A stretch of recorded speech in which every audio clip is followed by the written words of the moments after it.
Wow, play those notes again! Wait, that didn't sound right. Oh, well, you said the notes. Here are the ghost notes.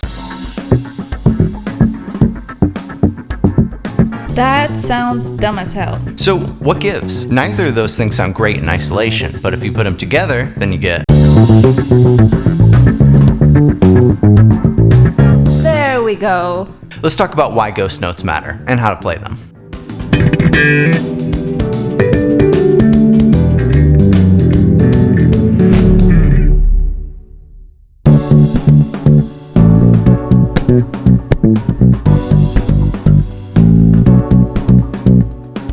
So you see this little part? Check out this first mute. You might notice I'm not doing that mute just by plucking it, like that. I'm doing this by lifting my fingers up on my plucking hand and going down like that. Now check out this one little thing you can do. You Give Me Something does this technique a lot, where you do a smack and then you do a note. And in this spot right here, they do this. See how I did that?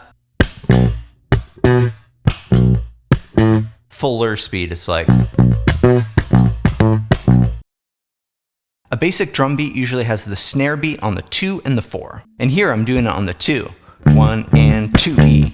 1 and 2E. The cool part of that is that the mute is on the 2 and the note comes on the E of 2. So 2E and 2E and If you're just doing straight eighth notes, it'd be 1 and 2 and 1 and 2 and. Kind of boring. But they throw that little 16th note in there. 1 and 2E. And it really needs to be ghost notes there, because if you did notes, it would be just like ba ba ba da. But it sounds so much cooler if you throw that mute in there, like ba ba da. Ghost notes are rhythmic.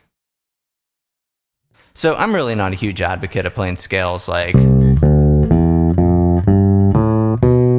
super boring, no musicality. Maybe good for getting your fingers in shape, but you can also get your fingers in shape like this.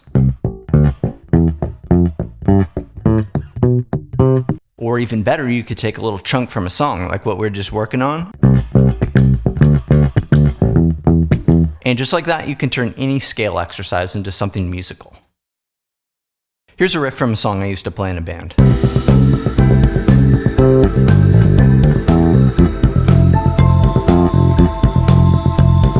With this riff for me, the difficult part was this part. You see how right there I had to go? Personally, I just feel like using one finger per fret is a little bit difficult down in this range below the 5th fret. So I could just do that riff with my middle finger and my pinky, but I just think that's a really big stretch, and that's tough for me and my small hand. But the problem there is that I have this note on the 2nd fret of the D string, which I have to do with my index finger. So doing requires a little weird jump with my left hand. So here's a little trick you can do with ghost notes. Instead of playing, you could just do this. If it's just a passing note, you can replace it with a ghost note. Or altogether it'd be. Why would you do that? Because if you do, then you can avoid going to the 2nd fret. Just mute when your finger... You suck at this. How? Well, you just mute it when your finger's above the 5th fret on A. Well, what's the point? Well, if you do that, then you can turn a line that uses 4 frets into a line that uses 3 frets. But doesn't that make the riff wrong? Well, kinda, but right is subjective. Here's the truth. You're probably never gonna play the riff exactly like somebody else does. Everybody has different finger pressure, different attack, different technique, different finger placement, setups, musical tastes, backgrounds, you name it. You're never gonna sound exactly like someone else, and honestly, that's a good thing. But won't Beyonce yell at you? Well, probably not. Do you know how much is going on during a live show? How many people do you think are actually sitting there going, oh my god, he played that 1/8 note as a ghost note instead of a real note that one time? Look, I'm not saying you should intentionally play the riffs wrong, but there's a big difference between not identical to the original and wrong.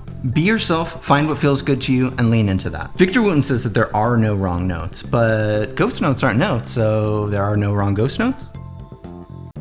Alright, so this part is some of the most valuable advice I've ever gotten. This is the bridge. This is the neck. The string tension is totally different in those two spots. By the bridge, the strings are the most tense. That means that there's more resistance and it's easier to play. but the trade-off is that the tone's a little thinner. That means that there's less... My cat's meowing to come in. Everybody say hi to Miss Blue. By the neck, the strings are way looser. That means that there's less resistance and it's harder to play fast, but the tone's a lot rounder. And that applies to ghost notes too. So if you play further back by the bridge, it's going to be a lot easier to play fast. And there's less clank, so you could do stuff like that. You give me something smack. Whereas up here, it's going to be more like...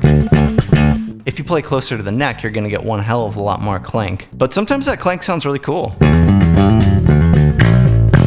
And just like that, ghost notes are going to be a lot more thumpy.